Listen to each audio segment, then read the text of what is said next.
And so when Dr. Lee was talking about vitamin C or vitamin A or the B complex or any of the vitamins, vitamin D, that the factor that man in the laboratory isolated was never, ever the active, true factor of the vitamin.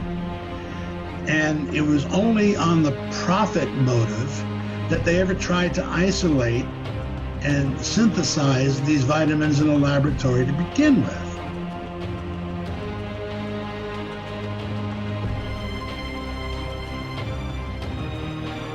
I was just asked the other day by someone new to us if I was the forbidden doctor. Well, of course I said no. The forbidden doctor is not me at all. We are not the forbidden doctor. Jack is not the forbidden doctor. It's in you. The forbidden doctor is that magical, mystical power inside of you that is controlling and healing everything. It's that beautiful, marvelous, almost miraculous force that controls all healing. It's that innate intelligence, that life force-directed influence that triggered your DNA to guide the building of your body after conception. Yeah, it's that power that sustains your life, repairs your wounds and lesions, and it never stops working. It's that essential part of you that keeps you alive and heals your every hurt. This is the forbidden doctor. It's not me. It's that part of you the powers that be have decreed forbidden to ever learn about or even consider, and never ever rely upon. For it is forbidden that you even know this life force exists at all. You are your own forbidden doctor. Yes.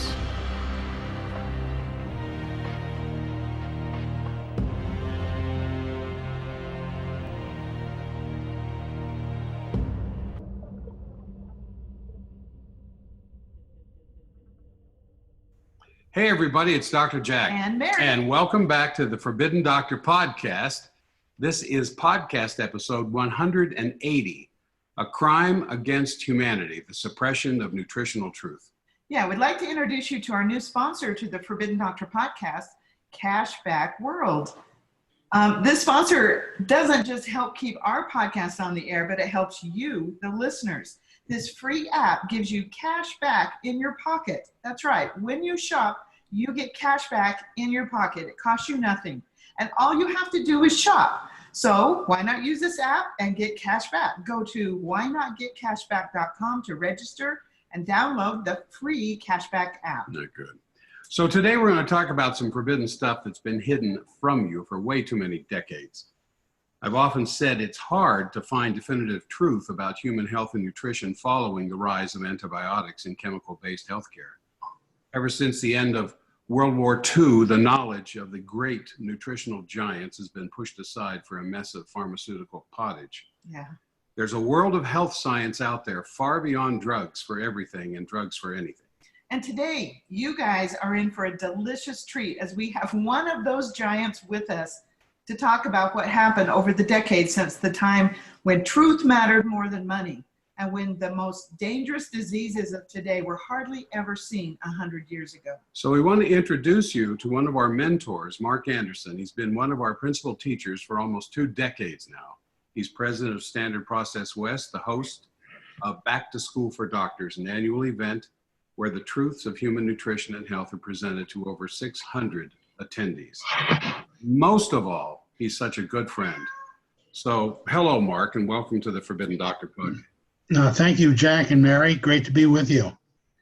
We're going to be talking about Mark's experience with the concept of whole food nutrition and philosophy, but we want to talk about Dr. Royal Lee as well. When Dr. Royal Lee died in 1967, he was hailed as the greatest nutritionist of the 20th century.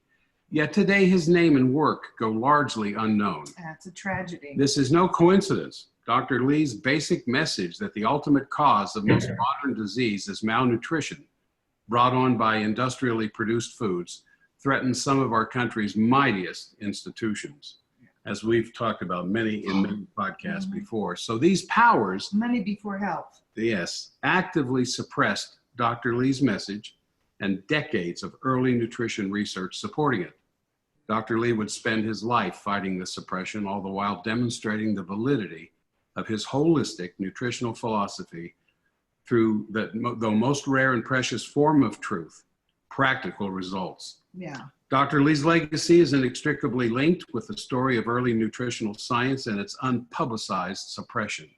So we invite you to stay tuned here and listen to our discussion with Mark Anderson, a very good friend. So Mark, maybe a little history might be a good place to start here, how you got into this and your discovery of the concepts and science of Dr. Royal Lee. Well, this is my 47th year with the company that Dr. Royal Lee started in 1929, Standard Process. It's had different names over the years, all one company. Standard Process Laboratories, Vitamin Products Company, the Therapeutics Food Company. But it's all Dr. Royal Lee's creation from 1929. He graduated Marquette Dental School in 1923. And we still have research from that period of time.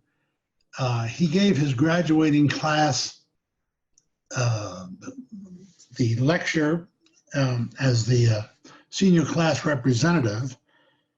It's still a fantastic paper called The Systemic Causes of Dental Caries. You know, weren't most dentists known for health back then? Dentists were the people that really, the nutritionists of the day back then. Yes. Well, they really were. And you have a lot of colleagues of Dr. Royal Lee with which he worked on a regular, ongoing basis, men like Dr. Weston A. Price, who in 1939 published Nutrition and Physical Degeneration. The other giants. And another giant, and they worked together on in many areas. But one of the things Dr. Lee pointed out in that 1923 speech, the presentation to his graduating class, The Systemic Causes of Dental Caries, is that in the prior years, right after World War I, dentists had made surveys of entire school districts, like, say, the Boston School District, which had many, many thousands of students. And a city like Boston kept very good records, even in those days. And one of the things they looked at was in searching for the cause of dental caries. Today we know them as cavities, but the technical term is dental caries, decay and degeneration of the teeth. One of the things they studied was the health records of tens of thousands of school-aged children.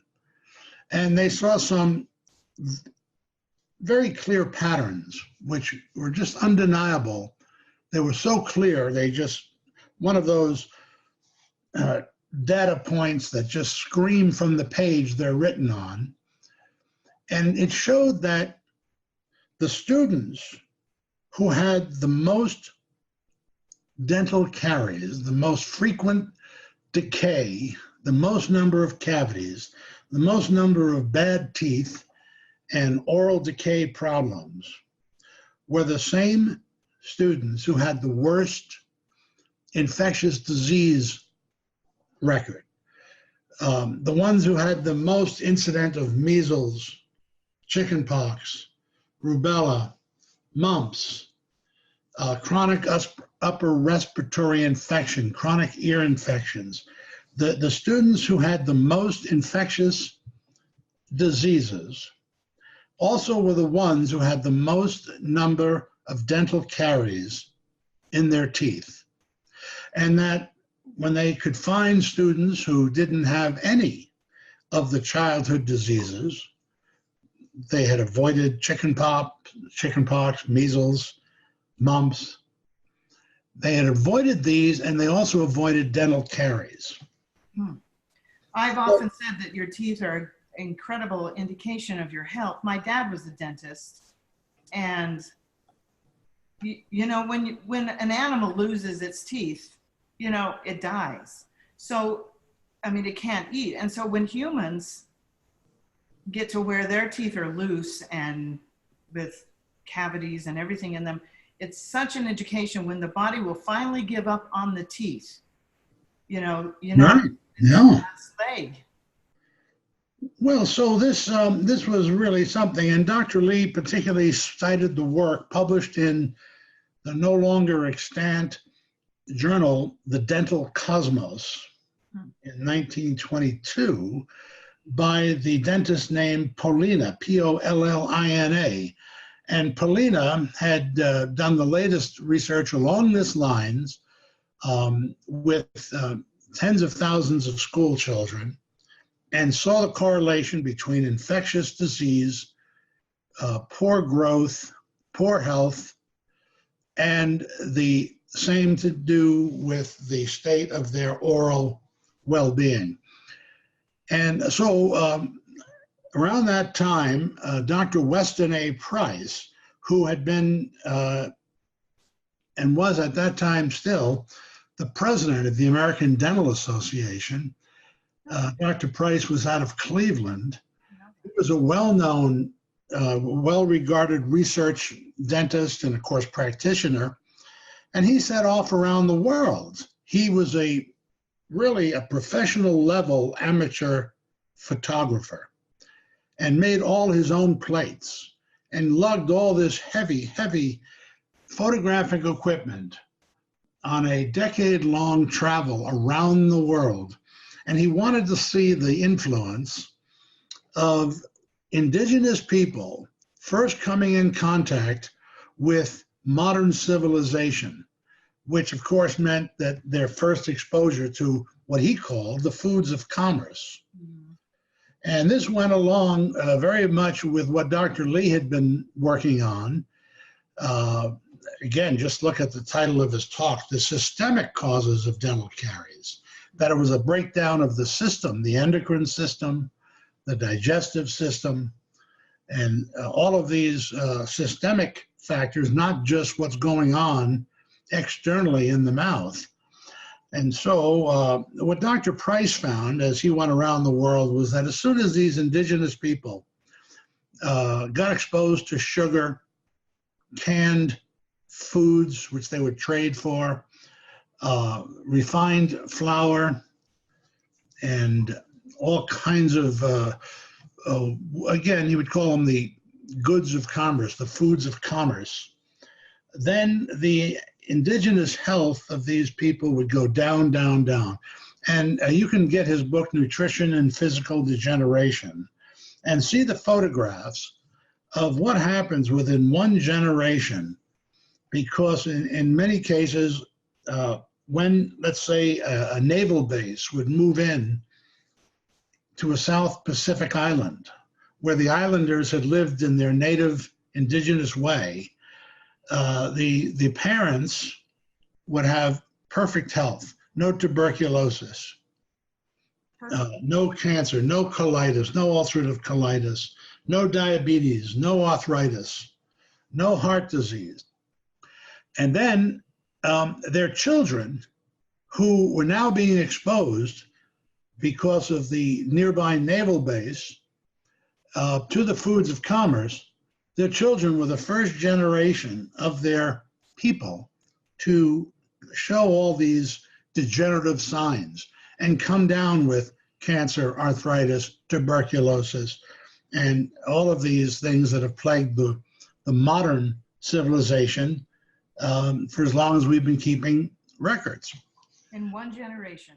It took only one generation, and you saw the birth defects, the effects of on the bones, on the teeth. And of course, Dr. Price, being a dentist, made wonderful photographs of their teeth and dental arch, and had them open their mouths as wide as they could and stick their tongues out. And then he would show, for example, even when you had siblings, some who would remain in the village of the indigenous group, and others who moved to the town that was set up where the modern buildings were, and where civilization had encroached. You could see within the same families, brothers and sisters, some of whom, and you see this in his book, in the photographic plates, you see this where the indigenous village living people had perfect teeth,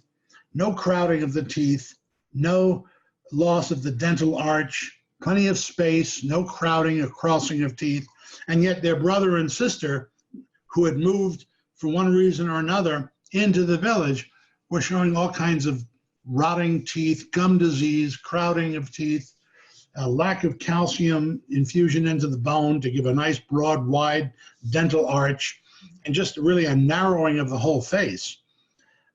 Well, you know, Dr. Price's, his work was published in 1939, and it was called Nutrition and Physical Degeneration, as I mentioned. And I'm kind of happy to say that when I wrote a book in 1990 called Empty Harvest, Understanding the Link Between Our Food, Our Immunity, and Our Planet, Empty Harvest, that was the first book that had ever been given permission by the Weston Price Foundation to reuse and republish some of the photographic plates from the original plates that were in Nutrition and Physical Degeneration. And when I contacted the Price Pottinger Foundation in San Diego to request permission, they said, well, I'm sorry, we never let these photographs be used. But tell us a little bit about yourself. And when I mentioned Dr. Royal Lee, that I worked for Dr. Royal Lee's company, well, that was the open sesame. Oh. When they heard that, they said, oh, you're with Dr. Lee's organization. Oh, well, certainly we can use his photographs. Just tell us which ones you want. But we only ask, we won't charge you, no royalties, no fees, but we only ask one thing of you. It's a requirement. And I said, well, sure, whatever you want. And then they said, all we want you to do is you must use his captions under each specific photograph. In other words, I can't ad-lib my own descriptions of what you're looking at. I can make comments, but only after Dr. Price's original words for each picture were included. And of course, that was as I would want it anyway. And so, you know, we were able to help revive that. And one of the things I was able to do several years later, in a sort of a token way to re-thank the Price Pottinger Foundation, was that in my working to bring about, revive old lectures given by Dr. Royal Lee to doctors throughout the 1950s and early 1960s, these very rare recordings on very brittle, old, dried out tape from the old Mylar reel-to-reels. Yeah, you have saved his legacy. Yeah, so I came across a recording of Dr. Weston Price being interviewed on the radio in 1940 in NBC News. And so naturally we restored that digitally, and I gave that to and they were so thankful, because outside of a 20-second clip on an old film, they had no sounds of his voice. They had no recordings of Dr. Price's voice. And I was able to give them several hours of Dr. Weston Price interview, which was recorded live off the radio back in 1940. So Dr. Lee probably did more at the time to spread the wisdom and knowledge of Dr. Price throughout the world of dentistry, and expanding it beyond that to medical doctors, chiropractors, naturopaths, osteopaths, and really began what today we would call the holistic health movement. And this was really an outgrowth of the combined work of these great early pioneers of Dr. Francis Pottinger with his famous cat experiments, and Weston A. Price with his global anthropological study of what was happening to people as they went from natural diets to Western refined diets. And of course, Dr. Lee pursuing his own research, particularly in the field of vitamin structures, whole food vitamins versus synthetic vitamins. Well, is that why he is so, was he attacked more because he did actually start a company that tried to correct these problems rather than just talking, like Price and Pottinger did? Yeah, that's a great point, Mary. That's probably the linchpin. Yeah. That was, and talking about pins, that was really pulling the pin out of the hand grenade when he started to actually produce whole food concentrates. Yeah. In 1929, the first one being Catalin, which is a blend of 12 organically grown raw foods. Of course, they didn't call them organically grown. They didn't know any other way. You got to have healthy soil or the plants would die. So Dr. Lee, on his farms in Wisconsin, which we still use today, grew these foods. And in some cases, they were animal, like liver, which we would obtain from very clean, wholesome sources. And he figured these 12 foods in the form of Catalin would encompass the broadest spectrum of possible nutrition, both known and unknown, because he believed that from the standpoint of vitamins and nutrient synergistic elements compared to just an isolated synthetic, that the unknown factors were just as important and probably more important than the known factors. And that's the basis of his company, I think. It is the basis. And you see, look, it's not just the fact that the isolate is lacking a contextual synergy with the rest of the food. The science of synthetic vitamins presumes that the entirety of the vitamin effect comes from this particular chemical. I can't tell you how disproven, discredited that is. Think about the human example of the hand. One of the things we're told is that what makes the human hand the most productive tool on the entire planet is the fact that we have the opposing thumb. And so that certain apes and human beings have this opposing thumb, which gives the hand its incredible dexterity and an ability to do the most amazingly fine and detailed work. And yet, what do we say descriptively about a person who is a klutz with their hands? Yeah, he's all thumbs. He's all thumbs, that's right. So in other words, here, the thumb is what makes the hand the most productive instrument. And yet, if all you had was 5 thumbs, you'd be a complete klutz with your hands. And a synthetic vitamin isolated out of the whole food concentration, the whole food universe that's in that kale, Brussels sprouts, spinach, greens, all that works synergistically together was Roy Lee's entire philosophy. And that together they produced vitamin effects. And then, now he didn't use the analogy of the thumb. He used one that's even better, I believe, in terms of analogies.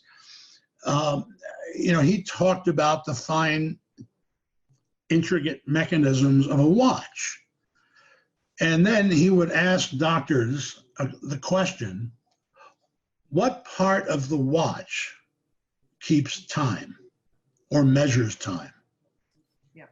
And of course, the answer is no part. Right. There is no single part of a mechanical watch that is measuring the passage of time.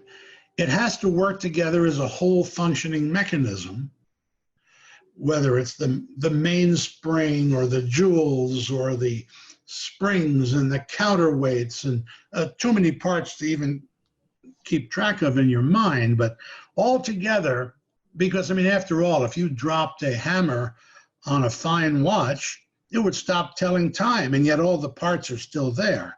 So there is no part that tells time. It's the whole functioning mechanism. And so when Dr. Lee was talking about vitamin C or vitamin A or the B complex or any of the vitamins, vitamin D, that the factor that man in the laboratory isolated was never, ever the active, true factor of the vitamin. And it was only on the profit motive that they ever tried to isolate and synthesize these vitamins in a laboratory to begin with. Well, that's what attracted us to Standard Process and has kept our attention all these years, is that exact philosophy.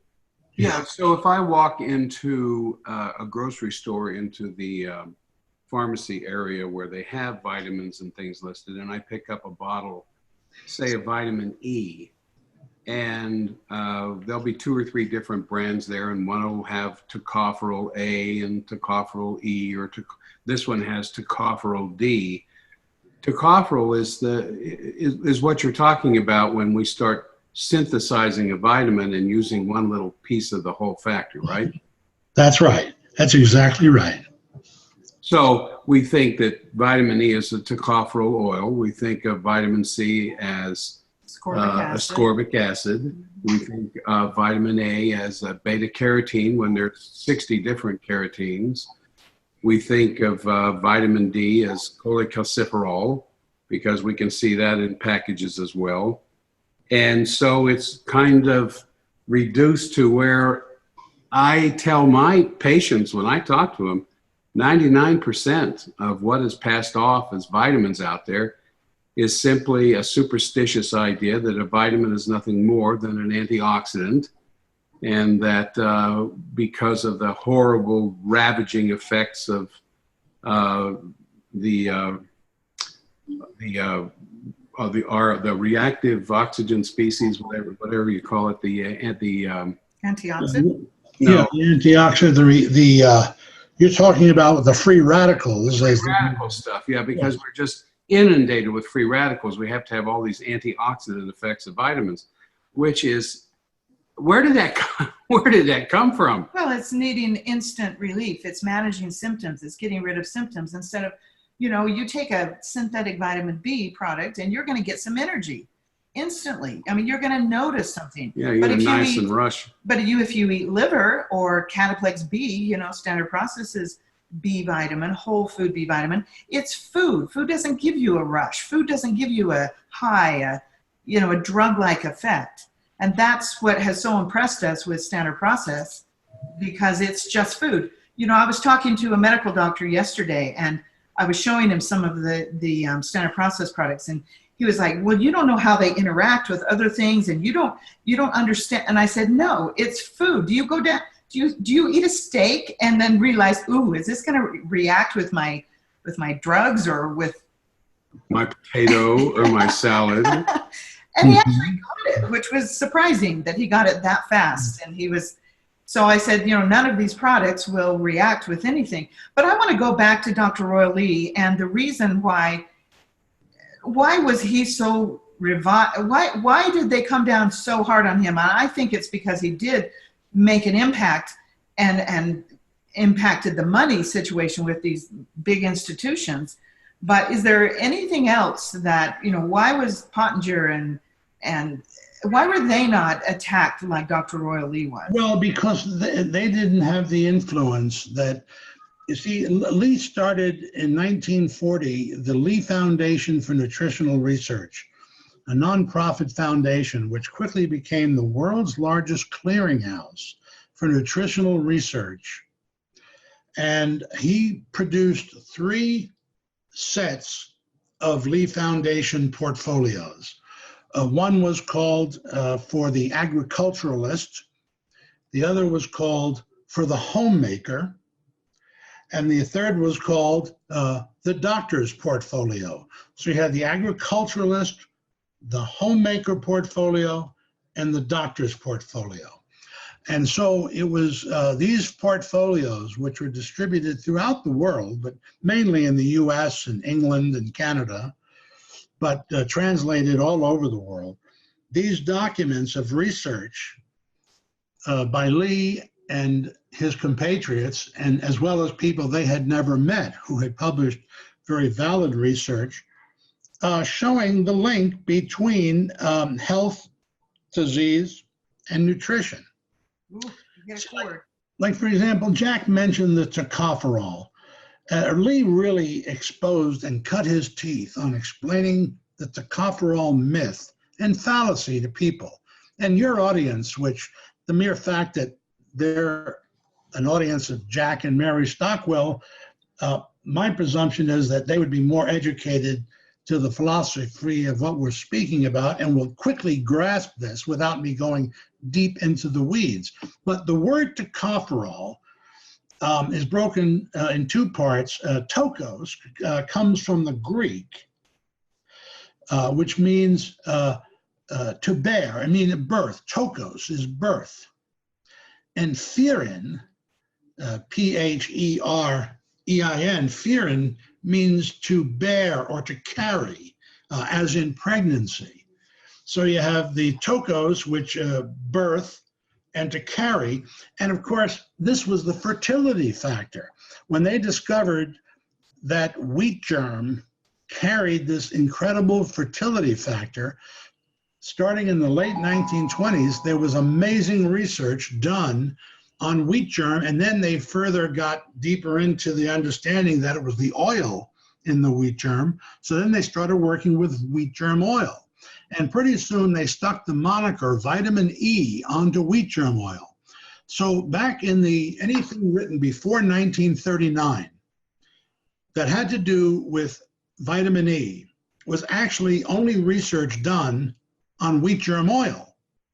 In fact, doctors would start a sentence with vitamin E, continue speaking about the same substance, vitamin E, and later in the same sentence call it wheat germ oil. So they might say something like, this woman came to us having had a history of 5 abortions, meaning self-abortions, Right. just miscarriages today, but they used to call it abortions, threatened abortions and so on. And one of the things that they would say is that this woman had 5 miscarriages or abortions. Once we gave her vitamin E, she completed her first full term and ever since continued on wheat germ oil and never had an abortion again.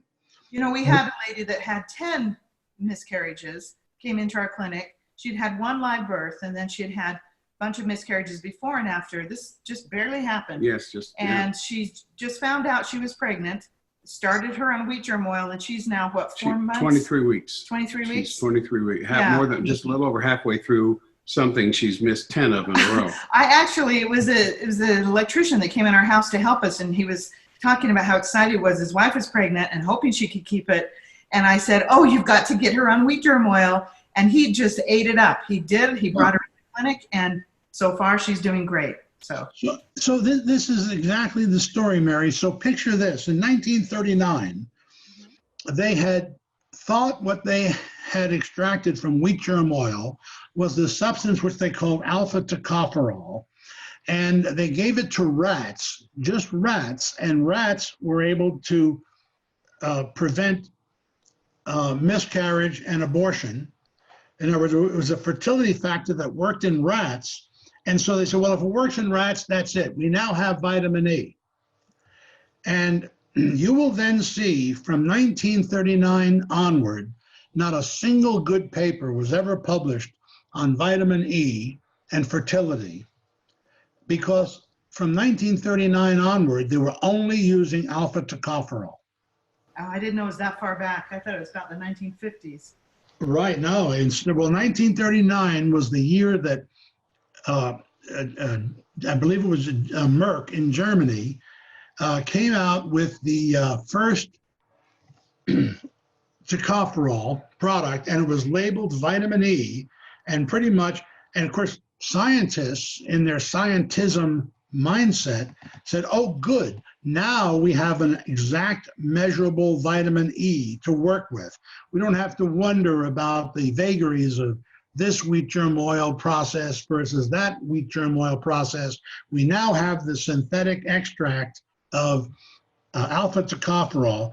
And so you see hundreds of papers on fertility and muscle repair and stopping of muscle degeneration using wheat germ oil, and it all goes to hell once the tocopherol is on board, because it is lacking the incredible variety of synergists that the tocopherols exist with in a wheat germ oil.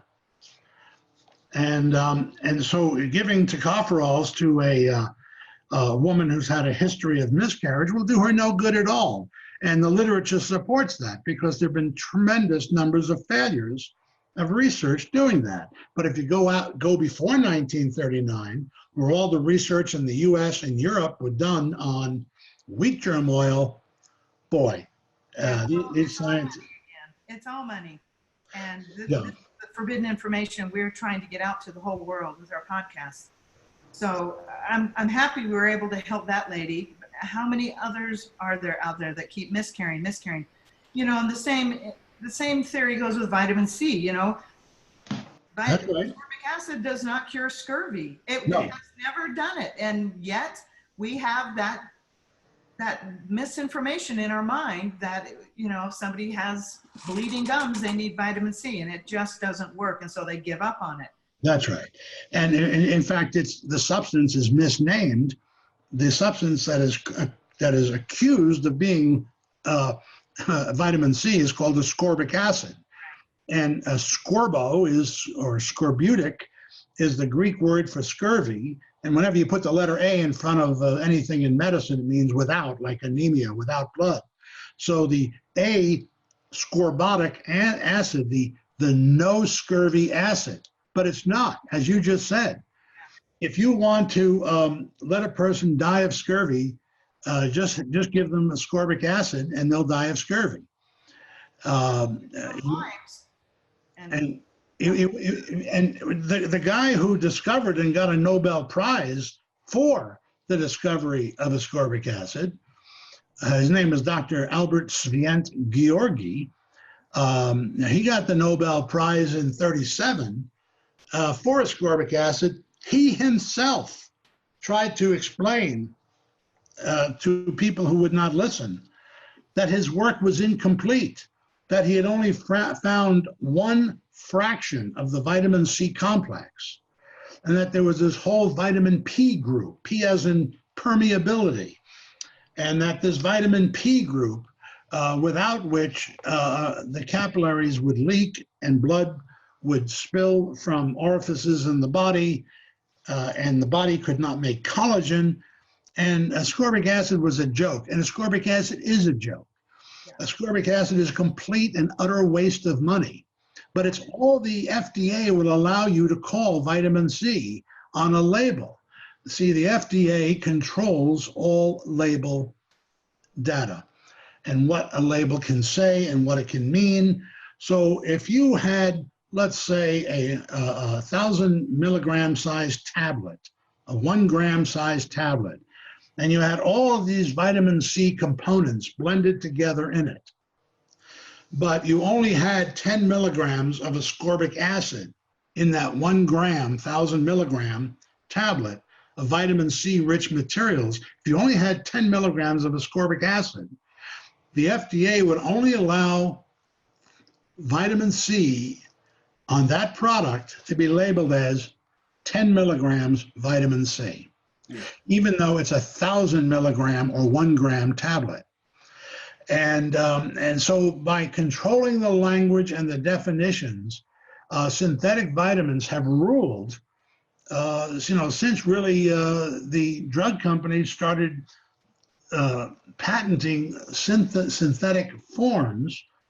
And usually all the research was done on the lower life forms like rats and guinea pigs, so that if you could cure scurvy in a guinea pig, this very much lower life form with none of the complexity of a human being, you can cure scurvy in a guinea pig with ascorbic acid. Well, one of the greatest cancer researchers of the last few generations, he died a few years back. His name was Judah Folkman. And Judah Folkman, not that he was into natural things at all, he was just a great cancer researcher. But in one of his classic lines, in one of his most often read articles, he says, "If you're a rat and you have cancer, we can help you." Because he had discovered many cancer cures in rats in his laboratories, none of which ever amounted to a hill of beans in human beings. So he was basically saying, if you're a rat and you have cancer, we can help you. But that's the problem, and that's what vitamins came from, was all rat research. In fact, before they used the word milligrams to rate vitamins, they used to call them rat units. So if you look at some of the early labels from the 1930s, it'll literally say vitamin A, 60 rat units. And if that doesn't look good, we can't call it rat units. So then they started calling them international units. Ah, that's where that came from. That's interesting. Well, wow. I think it's fascinating because Dr. Lee just used what worked and what he knew worked. And we had a patient that had a stroke the other day. We went and visited her in the hospital. And what did we bring her? Cyruta Plus, the very strong rutin product that Standard Process produces.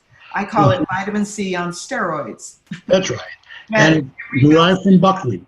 Yeah, rebuilds the collagenous fibers. Now, here's the thing about that.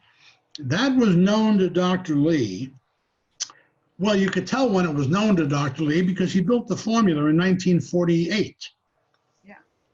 And so this buckwheat leaf and seed concentrate was rediscovered independently at Harvard Medical School in 2012, 65 years later.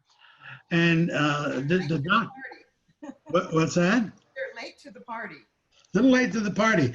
But the doctor at Harvard who wrote the article announcing their discovery from buckwheat of this anti-stroke, anti-thrombosis factor, he said, if you wanted to design an antithrombotic molecule, it would be impossible to have one more perfect than rutin, which the highest quantity can be obtained from buckwheat.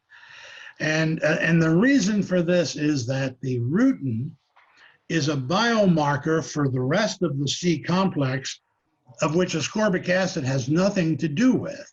And it's what Dr. Georgi, the discoverer of ascorbic acid, he named it vitamin P.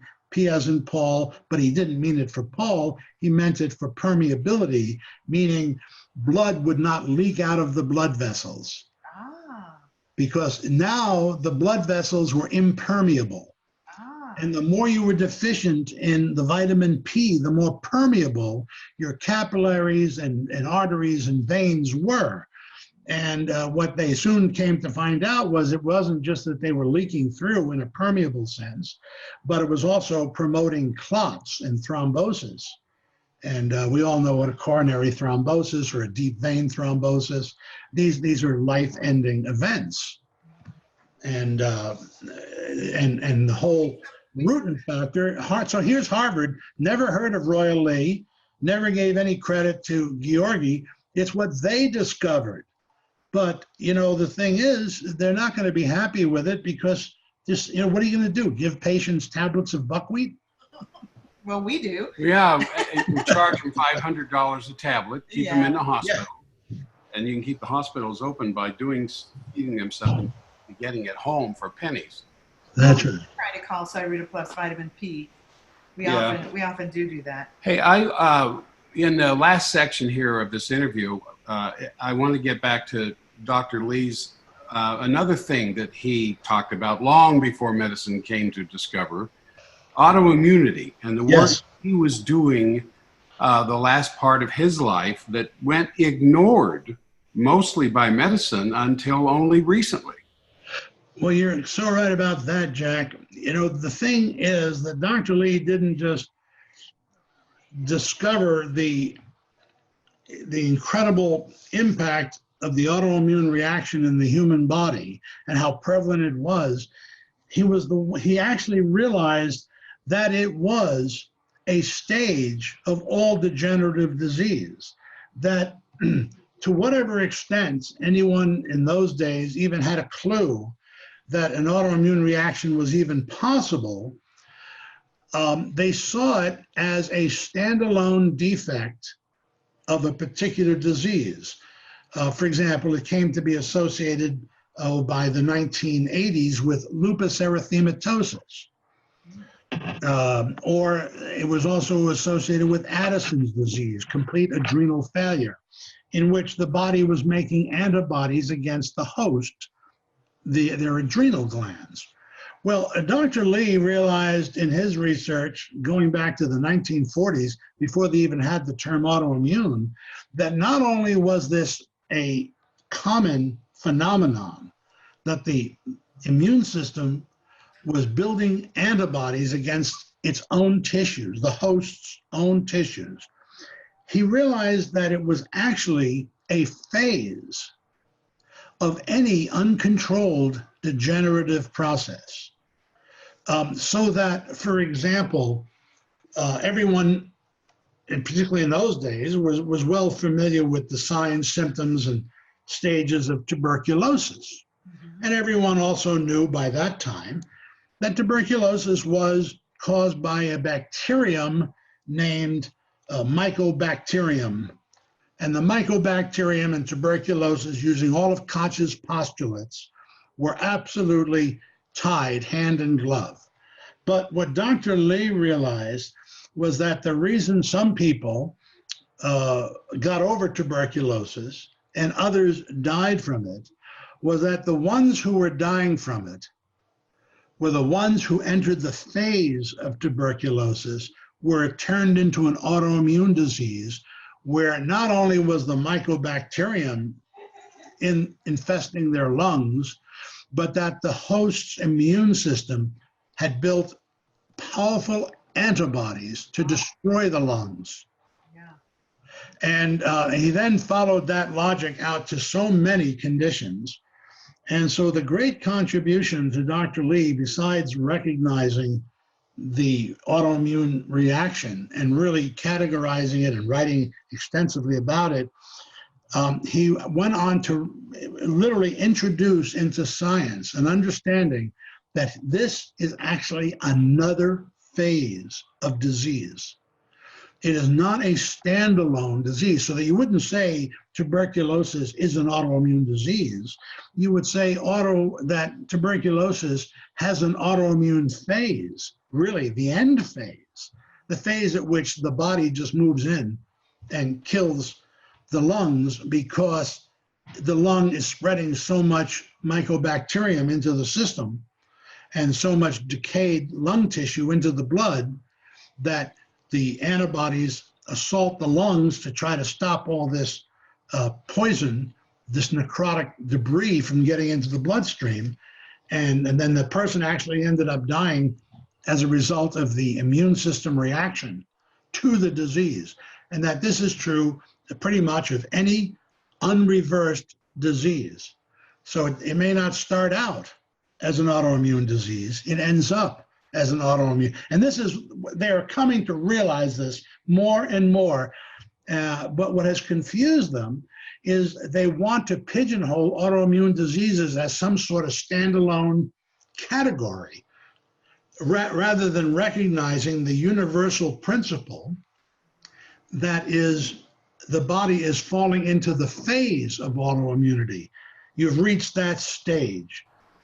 That's very interesting. You know, I simplify it in that autoimmunity is when your body's attacking itself, you're kind of decomposing, but you know, you don't want to decompose while you're alive. It's like the end stages of everything.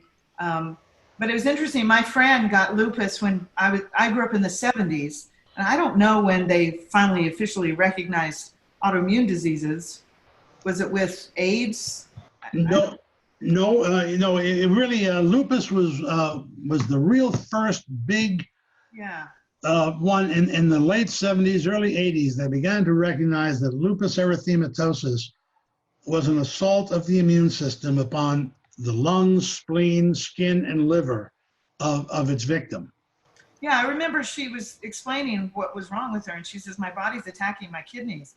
And kidneys, that's right. Yeah. And I was like, how could that be? How could your own body attack itself? You know, and this is what Dr. Roy Lee tried to explain forever. He was like, I'll show you if you will listen. I will explain this to you. Well, he came up with therapies to address that very issue. Yes. The whole concept behind protomorphology. Maybe you can address that for a few moments, Mark. Well, now that autoimmune diseases are so much more recognized and understood, what they try to do is suppress the autoantibodies. And the only good drug class that suppresses autoantibodies are your steroids, your anti-inflammatory steroids like cortisone or the synthetic forms, prednisone. Drugs like Humira, these are all corticosteroids, which are immunosuppressives. Meaning that since the immune system is what's attacking and killing the tissue, we're suppressing the immune system. As if that's not going to leave you vulnerable to 10 other attacks from anything that's going around. Bacteria, viruses, fungus, parasites. I mean, once you destroy the immune system or suppress it, you may have wanted to suppress it here, but you're then suppressing it everywhere. Yeah, that's the medical model. That's what killed my dad. They did the same thing. They saved his life from the lung infection he had, but in the process, of course, killed his gut. And yeah, the treatment was a success, but the patient died. That's it. Yeah.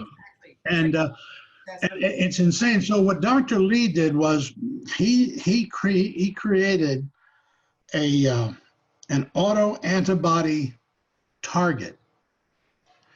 That the body would go after the target instead of the tissue.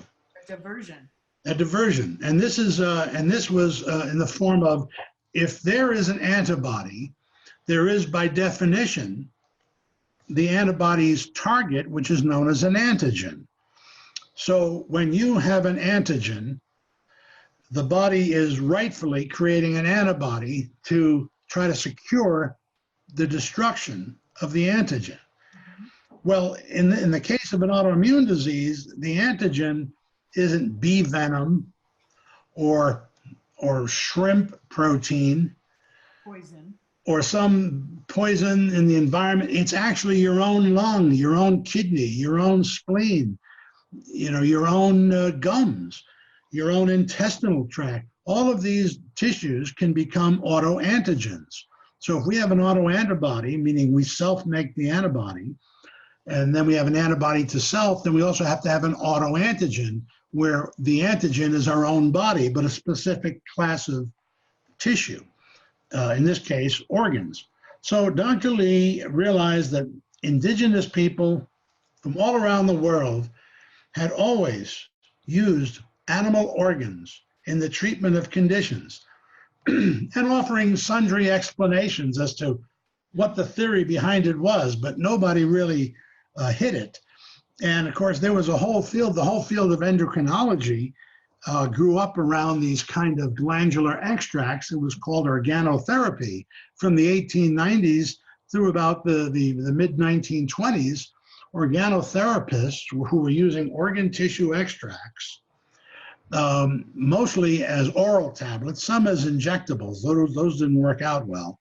But the oral tablets of the organotherapists were all the early endocrinologists, and they were making tremendous headway. But they used to argue amongst themselves what was the active principle that was making these organ extracts work so well. And it broke off into two groups, Jack. The group one thought that the organ extract contained something the body lacked, so that it was a deficiency model. And the others said, no, it's more of a homeopathic reaction where like cures like. And so it grew up into these two arguments among the early endocrinologists. And then Dr. Lee came along and said, you're all geniuses, and I thank you for everything you've contributed, but you're all wrong. It is neither a replacement therapy, nor is it a homeopathic reaction, like curing like. It is a decoy strategy, where we're causing the autoantibodies to futilely hunt the organ extract and destroy itself, trying to kill this oral antigen that we're giving you. Right now, your antigen is your own lung. We're going to give you a lung tablet, which will create a decoy effect, and the autoantibody to the lung will go after the protomorphogen of the lung as soon as it tries to get into the bloodstream. Because the DNA is so similar, it's not identical.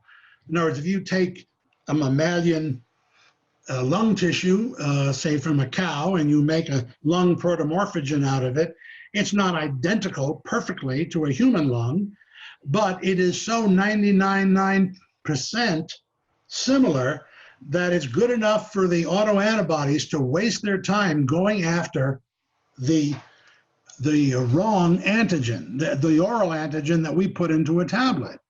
That then gives relief to the target of that autoantibody, which is the host's own lung, which in and of itself only buys you some time.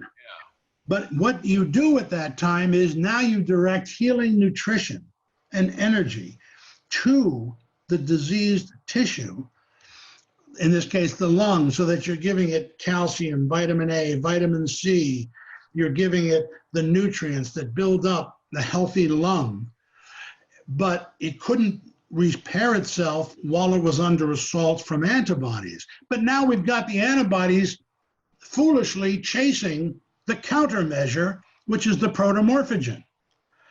You know, we use the example of how, let's say, a surface-to-air missile is fired at an airplane. And so the pilot in the airplane sees on his radar an incoming missile, which is locked into the heat of his engines. And no matter how fast he flies, or up, down, left, right, it doesn't matter. The missile is locked on to his engine heat. So what does he do? He releases a phosphorus decoy, which is burning hotter than his engine. And the missile that's coming from the ground up to the plane now is locked on to the phosphorescent decoy. The pilot veers off radically from the direction he was traveling, and the missile harmlessly flies right up the butt of the phosphorus flare.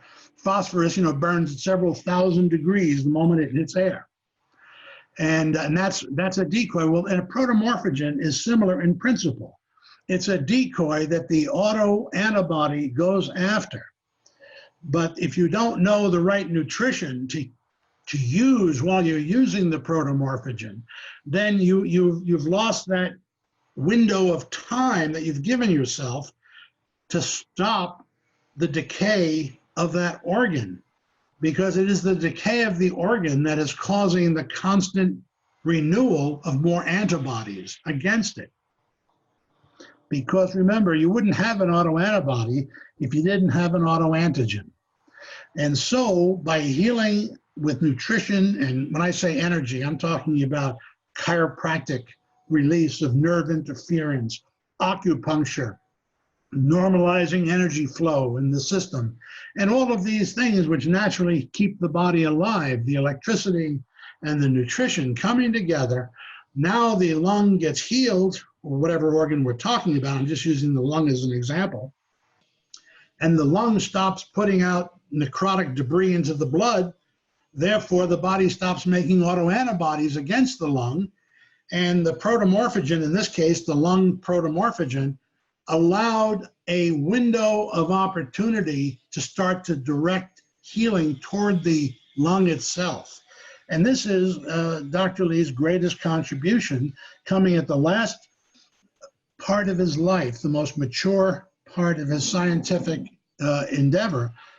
That is the work he was working on for the last 15 to 20 years of his life, was the protomorphogen and the autoimmune reaction. So he didn't think of it as autoimmune disease, because it's not, when you think of a disease, you think of a disease as a primary disease.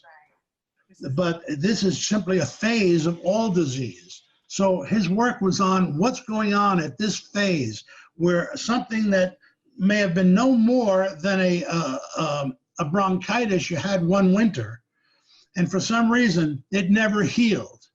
And so this bronchitis, which lingered and lingered and lingered long after the infection was gone, but the bronchitis continued, then you now have entered an autoimmune phase of what was at one point just a bronchitis, but now a year later, you're being savaged by your own immune system. And that's when they have to come in with the prednisone and the immunosuppressive drugs. This is so critical to understand, because when people have a degenerative disease like congestive heart failure, or they have massive eczema, psoriasis all over, they take the protomorphogen. They have to have good nutrition. That's right. They think of the PMG, the dermatrophin PMG, or the cardiotrophin PMG, as a drug effect, because that's the way they've been trained. Right. And they do feel better, but if they continue with their Cocoa Puffs for breakfast and and their Diet Cokes and all of this, the protomorphogen can only divert for a time. That's right. They have to get in. This is the part they don't understand, is they have to get in with good nutrition and heal this.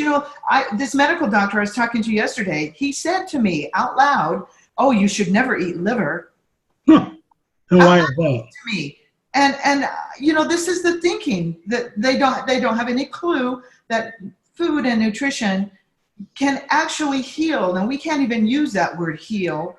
That's right. Like the medical doctors can use the word heal, but vitamins and food used to heal things. Well, and it's in med school, they're taught, a vitamin B deficiency is going to lead to pellagra, beriberi, these kinds of things. A vitamin B deficiency is going to lead to vitamin A is going to affect your heart if you don't have these vitamins. But it never occurs to them that an abundance of these things could actually reverse the very thing the deficiency caused. That logic never enters their mind. Right. And I think a lot of even clinicians that use their protomorphogens think that there's some kind of magic thing. But Dr. Lee, I guess, he didn't have the internet. He didn't have the ability to get this out to the world. The protomorphogens that Standard Process produces are life-saving, but not if they're not coupled with good nutrition. That's an excellent point. Yeah, if you don't know let's say you're dealing with, for example, the skin. You mentioned eczema and psoriasis, which are clear autoimmune reactions going on against the largest tissue of the human body, which is the skin. Well, you take the dermatrophin. Well, now all you've done is given yourself the opportunity to temporarily reduce the onslaught of the autoantibodies. Now you've got to get rid of the autoantigen, which is the decaying skin. This is where your vitamin A complex and your C complex and your vitamin E complex. You need to restore the acid mantle of the skin. We use apple cider vinegar. We use calcium chloride. We use acidifiers to restore that protective acid mantle. We get them off of harsh alkaline soaps. We get them onto heavy fats like our vitamin F or our wheat germ oil or our black currant seed oil. In other words, we got to restore the integrity of the skin so that it stops making all of these autoantigens, so that the body will stop making skin antibodies, anti-skin antibodies. But the dermatrophin is going to give you the window of opportunity, because let's go back to that jet with the heat-seeking rocket coming up to blow up the jet by logging into the heat signature of the engine. Well, that jet has a mission. It wasn't just up there flying around showing people, hey, look what I can do with this thing. Now that the jet has used the countermeasure, you can get on about what its actual mission was, like maybe blowing up the enemy. The point is, you've got to have the nutrients.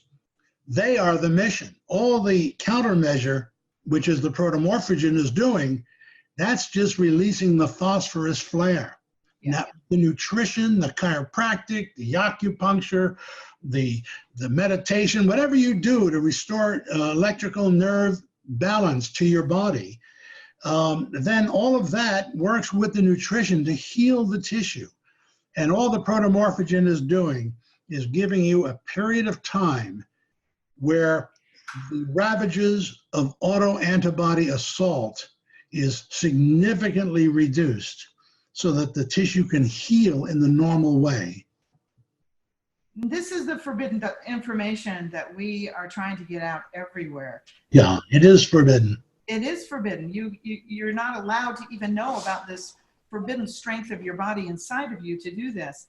But it's, all that's told out here is, wait until you get a bad enough disease that we can diagnose it, and then come to us, and we will just manage your symptoms. And it's so fascinating now how they used to hide that, I think. But now they come right out on commercials and say, this is managing your system. This is your disease. Yeah. It blows my mind that people don't think that and go, they're just managing my disease. Well, I think that's one of the reasons why there's such a multitude of drug commercials anymore. Every week there's a new one mentioned because it orients our philosophy to think and our logic to stop being logical, that there must be a drug to answer the problem that I'm having because there's so many drugs out there. But it just That's right. And just management of symptoms. So this is fascinating stuff that Dr. Roy Lee discovered this so many years ago. And like I said, they're getting Nobel Prizes all over the place for things that he's already discovered, like the H. pylori. That's right. Yeah. Yeah, he discovered that, decades earlier. And in the 1930s, he knew that ulcers involved a pathogenic bacteria in the stomach. Absolutely. Yeah. So this is and the protomorphogens are the crowning thing of Dr. Roy Lee and Standard Process. No other company has this. It's interesting because, the theory of likes like, liver, you have a liver problem, eat liver. You'll get some of that protomorphogen in there. You have thyroid problem, you eat glandulars, those types of things. And yet my medical doctor, is just like, no, don't ever eat liver. And just to bring this to an end here, because we've gone on for an hour, people are bringing products to Mary and I all the time to sell in our clinic. And the two questions, the two things I always bring to their attention is I look at the label of the product and I say, well, there's no animal products in here. And they look at me like, well, of course not. That's and then and then the next thing I say is, how many farmers sit on the board of directors of your company? Oh, there you go. And I get another blank stare. And I say, I'm sorry, you guys, you need to catch up. This is 2019. You need to catch up where real healthcare is today. We've been talking to Mark Anderson, president of Standard Process West. There is a publishing outfit that is associated with him called Selene River Press, S-E-L-E-N-E, just like Selene, riverpress.com, that has a lifetime of reading material and education. You've often heard me talk about WestonAPrice.org outfit for their information. Saline River Press is second to none. If you want further and more information on what we've been talking about, we have many podcasts that Mary and I have already done on these subjects, but here we had one of our mentors on here with us today, and he is associated with Saline River Press. And And books, if you want to read about tons Dr. of books, tons of blogs. Yeah, Dr. Royal Lee is on. And plenty of information. And if there's anybody to be credited with, I don't know if the resurrection is the right word, but restoring at least and bringing to the knowledge of so many natural healers around the world, not just in our country, the understanding, the philosophy, the legacy that Dr. Lee has, it is certainly Mark Anderson. And Mark, we can't thank you enough for the influence you have had in our life. Well, you, Jack, and Mary, very, very special people, and you have been so wonderful in educating your patients and your colleagues so that you have used your great abilities and talents to amplify and live this message. And so I can't thank you. You know, I attribute Dr. Royal Lee to saving my life. I always say, but for Dr. Royal Lee, I wouldn't be here today. Yeah, she says that to patients all the time. So he's a great man, as well as you, Mark, for bringing his message and keeping his message in this world, because but for you, we wouldn't have many of the writings and audios of Dr. Royal Lee, and so many things would have been lost because he was so damaged by the pharmaceuticals, big pharma, everything that's come down on him, whereas Dr. Pottinger and Dr. Price, were able to get their message out a little better. But because Dr. Royal Lee was able to actually help people, he was hurt by that. Yeah. So I want to continue this, and we hope here at the Forbidden Doctor that we can do that, and with your help. But I'd like to also remind all your family and friends out there to please go to our website, forbiddendoctor.com, and take our symptom survey. It's completely free, and you will get a protocol with a lot of these healing products that we've talked about, even other things like diet and different things, for free if you go to our website. And you will also get a 30-minute phone consultation with one of our nutritionists. So again, say to friends and family, tell them about this, go to forbiddendoctor.com and take our free symptom survey. And I just want to thank you all for listening to this Forbidden Information and our Forbidden podcast. And to remind you to join us next time for another in-depth discussion of forbidden knowledge. And we will see you then. Thanks again, Mark. Thank you, Jack. Thank you, Mary. Okay. We'll see you later. Thank you for listening to the Forbidden Doctor podcast. If you are curious about long life energy enzymes or ageless thyroid, you can purchase them without a membership from our website at forbiddendoctor.com, or get our enzyme formula from amazon.com by searching the full term Long Life Energy Enzymes. Don't forget to take our obligation-free symptom survey to get a free personalized supplement protocol recommended for you by Dr. Jack, Mary, or one of our qualified nutritionists. Take the survey, get a call from our nutritionist to create a protocol and a patient login, then use that login to see your own personal protocol along with any favorites you've saved from our symptom library. Remember, our website and our clinic are here for you always.